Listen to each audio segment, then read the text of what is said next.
আপনাদের সামনে বক্তব্য রাখবেন শরীয়তপুরে মিয়া নুরুদ্দিন আহমেদ অপু ও সাইদ আহমেদ আসলামের হাত ধরে জেলা আওয়ামী লীগ যুবশক্তি ও বিজিবির নেতাকর্মীরা বিএনপিতে যোগদান করেছেন। তারা হলেন জেলা আওয়ামী লীগের সদস্য মুজিবুর রহমান খোকন, এনসিপি দলের জেলা যুবশক্তির মুখ্য সংগঠক রেজাউল করিম আদিব ও বাংলাদেশ জাতীয় পার্টির যুবশক্তির সদস্য সচিব মোহাম্মদ সিয়াম। ৯ জানুয়ারি শুক্রবার রাতে সদর উপজেলার বুড়িরহাট এলাকায় আঞ্চলিক বিএনপি ও সহযোগী সংগঠনের আয়োজনে বেগম খালেদা জিয়ার রুহের মাগফিরাত কামনায় আয়োজিত দোয়া অনুষ্ঠান শেষে মিয়া নুরুদ্দিন আহমেদ অপু ও সাইদ আহমেদ আসলামকে ফুলের মালা পরিয়ে আওয়ামী লীগ যুবশক্তি ও বিজিবির ৩ শতাধিক নেতাকর্মী আনুষ্ঠানিকভাবে বিএনপিতে যোগদান করেন।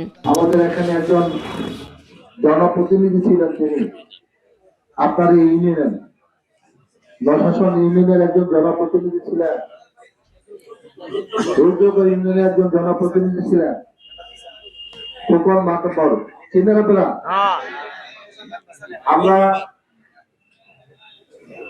আমরা দুই ভাই সাইদ আসলাম ভাই এবং আমি আজকে তাকে বাংলাদেশ জাতীয়তাবাদী দলে তাদেরকে আমি অন্য দলে ছিল, আমি দলের কথা বলবো না, তিনি আজকে আমাদের বিএনপির আদর্শে অনুপ্রাণিত হয়ে বাংলাদেশ জাতীয়তাবাদী দলে তিনি আমাদের দলে জয়েন করলেন।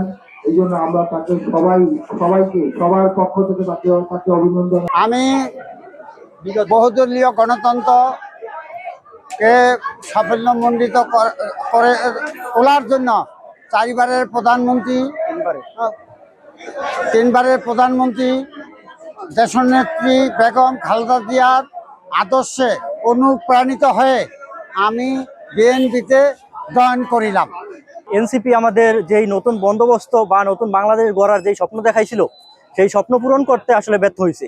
এই কারণে আমি ওই সাইদ আসলাম এন্ড অপু ভাইয়ের হাত ধরে নতুন বাংলাদেশ গড়ার প্রত্যয় রেখে এবং জিয়াউর রহমানের আদর্শ ধারণ করে এই নতুন বাংলাদেশ গড়ার জন্য শরীয়তপুরের উন্নয়নের জন্য ছাত্রদলে যোগদান করছি। আওয়ামী লীগ ও যুবশক্তির বিপুল সংখ্যক নেতাকর্মীর বিএনপিতে যোগদান রাজনৈতিক অঙ্গনে ব্যাপক আলোচনার জন্ম দিয়েছে।